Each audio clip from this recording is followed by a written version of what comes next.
Assalamualaikum warahmatullahi wabarakatuh. Halo teman-teman semua. Untuk pertemuan dan kesempatan kali ini, kami dari kelompok 15 akan menjelaskan tentang Perang Aceh. Perkenalkan, nama saya Olivia Zabrina Habsibah. Perkenalkan, nama saya Vanela Yusuf. Perkenalkan, nama gue Reza Akbar Ramadan. Perang Aceh. Mengapa dan bagaimana latar belakang Perang Aceh? Jadi, Aceh itu memiliki kedudukan yang strategis, yaitu lokasinya strategis, daerahnya luas dan komoditas melimpah, seperti lada dan tambang. Kemudian juga Aceh merupakan perdagangan internasional.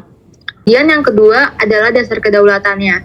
Jadi dasar kedaulatannya itu adalah Traktat London yang pada tanggal 17 Maret 1824. Traktat London merupakan perjanjian yang antara Inggris dan Belanda yang isinya Belanda mendapatkan kembali tanah jajahannya di Kepulauan Nusantara, namun tidak dibenarkan mengganggu kedaulatan Aceh. Setelah itu, Belanda mulai bergerak di wilayah perairan laut Aceh. Alasannya itu untuk menjaga keamanan dari bajak laut. Setelah itu, pada tanggal 1 Februari 1858, Belanda melakukan perjanjian dengan Sultan Siak yang bernama Sultan Ismail dan terjadilah Traktat Siak. Kemudian yang kedua ada Traktat Sumatera. Traktat Sumatera itu merupakan perjanjian antara Belanda dan Inggris pada tahun 1871 yang isinya Belanda diberi kebebasan penuh atas Sumatera atas persetujuan Inggris. Traktat Sumatera ini muncul karena Aceh merasa terancam sehingga Aceh meminta dukungan kepada Prancis, Amerika, dan Turki. Pada tahun 1873, Aceh berunding dengan konsul Amerika Serikat di Singapura. Kemudian Belanda mengetahui hal itu. Akhirnya utusan Belanda dikirim ke Kutaraja untuk memerintahkan agar Aceh tunduk kepada Belanda. Tetapi Sultan Mahmud dan rakyat Aceh menolak itu. Kemudian Belanda menganggap itu sebagai pernyataan perang. Pada tanggal 28 Maret 1873, Belanda akhirnya mengumumkan perang. Lalu Aceh di bawah pimpinan Sultan Mahmud Syah mengobarkan semangat jihad untuk melawan kezaliman Belanda. Aceh membangun pertahanan di Kuta. Kemudian Aceh juga melakukan penambahan pasukan sekitar 3.000 di pantai dan 4.000 di istana. Aceh juga melakukan penambahan senjata seperti 500 peti mesiu dan 1.394 peti senapan. Syahid atau menang. Pada tanggal 5 April 1873, Belanda di bawah pimpinan J.H.R. Kohler menyerang Aceh. Pada saat itu Belanda sangat optimis Aceh bakal dikalahkan. Pada tanggal 14 April 1873, terjadi pertempuran yang begitu sengit dengan Belanda di bawah pimpinan Kohler dan Aceh di bawah pimpinan Teku Imam Lumbata.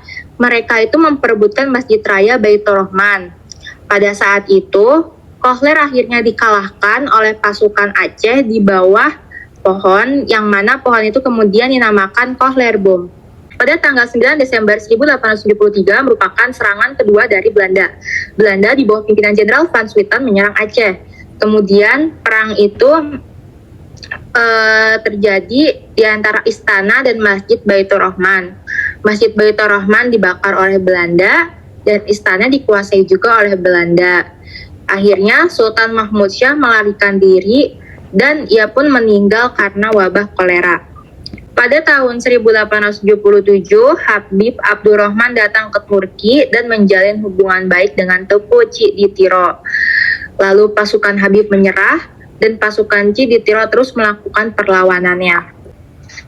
Perang Sabil. Pada tahun 1884, Muhammad Daud Shah secara resmi dinobatkan sebagai Sultan dengan gelar Sultan Alauddin Muhammad Daud Shah bertempat di Masjid Indrapuri.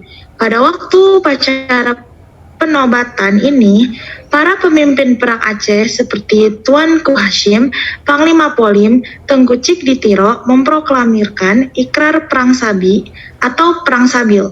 Perang Sabil merupakan perang melawan KP Belanda atau kafir Belanda. Mengingat keamanan istana di Indrapuri, dipindahkan ke Kemala di daerah Pidi. Dengan digelarkan perang Sabil, perlawanan rakyat Aceh semakin meluas.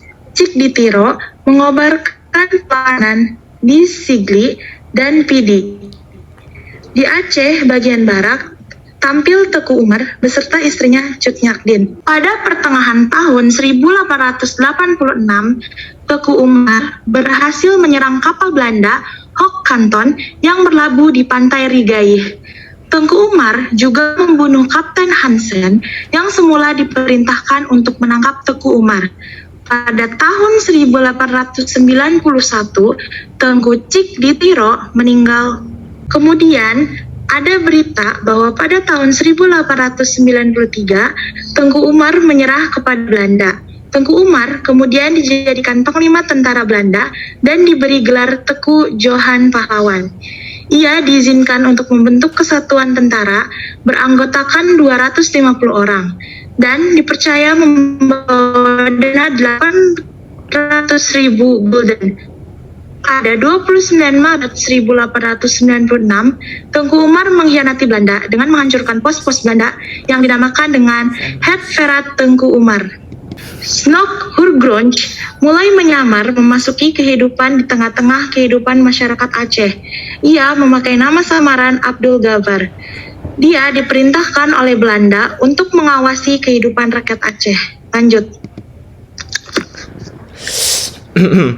Snok Hurgronj atau nama samarannya itu Abdul Ghaffar.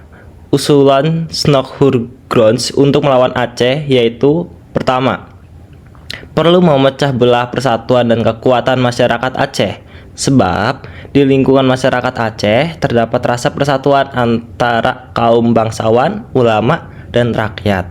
Yang kedua, menghadapi kaum ulama yang fanatik dalam memimpin perlawanan harus dengan kekerasan, yaitu dengan kekuatan senjata.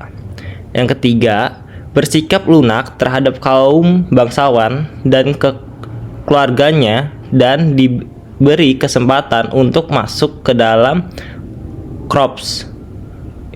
Apa sih? Bener kan? Korps Pamong Praja dalam pemerintahan kolonial Belanda. Van Hees adalah seorang gubernur Belanda pada tahun 1898 sampai 1904. Ganderang. Perang dimulai tahun 1899 dan berlangsung selama 10 tahun. Disebut juga dengan masa 10 tahun berdarah atau bisa disebut dengan Ten Bloedigeren.